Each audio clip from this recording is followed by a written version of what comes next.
still at work trying to restore power to many of their customers in Meridian and surrounding areas after yesterday's ice storm. Now, the Department of Public Safety is offering a new Skip the Line program for driver's license stations to reduce wait times. The hospital does not know when the next vaccine shipment will come in, but say today is the start of a better tomorrow. Now, for those who are interested, can purchase a purple light bulb or a yard sign for the My Light Shines for Victims of Domestic Violence campaign. Now, these light bulbs can be used in your home or porch to promote awareness. Just a few days from today, people will walk down an aisle just like this one to enter the doors of the church for Easter Sunday. According to FEMA, most house fires usually happen between December and February, so now's the time to start checking your surroundings and staying safe. We begin tonight in Meridian, a local hospital receiving its first round of COVID-19 vaccines today, and they're starting to administer them. Officials say they are ready to put them to use. Twin States News' Keandria Malloy has more. Anderson Regional Hospital received their first shipment of the Moderna COVID-19 vaccine today and began administering it to many of their healthcare workers. Healthcare workers line up to receive what everyone has been talking about this year, the COVID-19 vaccine. A shipment of 200 doses were brought in this morning, and Keith Everett says they are excited to finally begin putting it to use. And we have been ready to receive these for well over a week now, and so we're ready to put it to use as soon as we get them. Dr. Everett says the hospital built a list to determine who will receive the vaccine first, and those who directly take care of the COVID-19 patients were first in line. The vaccine is not required at the hospital, but many are taking advantage. It is done on a voluntary basis. About what we're finding is the vast majority of our employees are wanting to have this vaccine. One nurse who is on the front line says she understands the risk she's taking, but it's something that has to be done. I realize that there are risks with this vaccine, but this virus is horrible. I feel like that the virus is much more horrible than what this vaccine could do.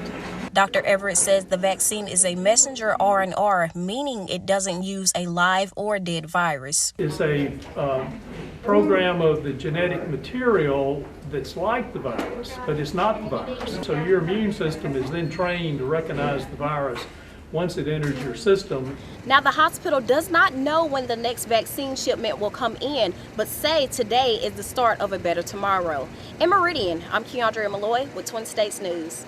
Easter is just 5 days away, and one church in Meridian is preparing for an overflow of members by making safety a priority. Twin States News' Keandria Malloy has details.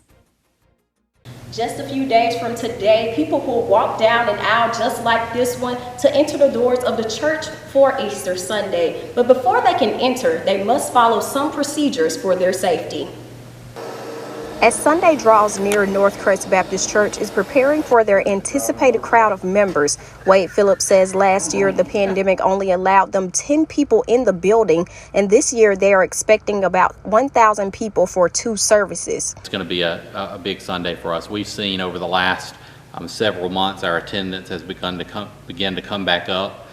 We expect that last Sunday we were around 700 people in here, which is probably 65–70% of our pre-COVID attendance. Phillips says that does present a challenge for the church in keeping members safe, but guidelines will be enforced from wearing a mask to social distancing. If the sanctuary does become crowded, members can view from the chapel. We'll be able to move people into, and they can watch a live stream of the service instead of coming in here with all the people. So we're trying to do everything we can to make sure that people feel comfortable and safe. Phillips says the church is now abiding by guidelines set by the Mississippi State Department of Health during services. For the most part, we're trying to do what the Mississippi Department of Health says. We're trying to also understand the realities of our particular situation in churches in general, but we want to make sure as best we can follow those guidelines. Services will also be live streamed on Facebook and YouTube on Sunday. Keandria Malloy, Twin States News, Meridian. In Meridian, community leaders coming together downtown for a ribbon cutting ceremony to celebrate the new Mississippi Children's Museum. Our Keandria Malloy was there.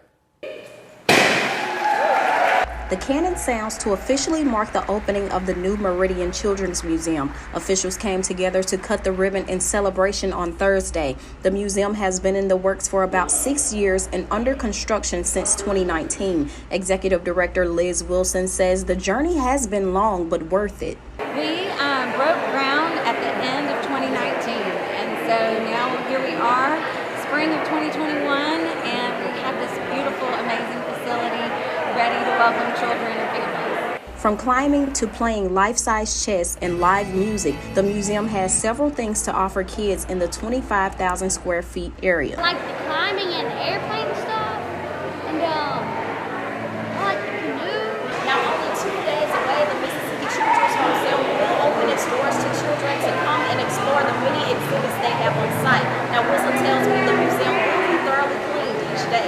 They officially open on Saturday, 9 to 12, and then we're going to close for an hour and clean and keep everyone safe and healthy. How do you feel that you get to play on all of this stuff? I like it. You like it? I love it. You love it? While in the museum, you may spot some familiar places you see in downtown Meridian. A lot of the materials that they use, a lot of the products that they use are all from the city of Meridian and surrounding areas of Lauderdale County. A lot of the exhibits were made with hands in Meridian. I just love this place. That's all I have to say. Keandria Malloy, Twin States News, Meridian.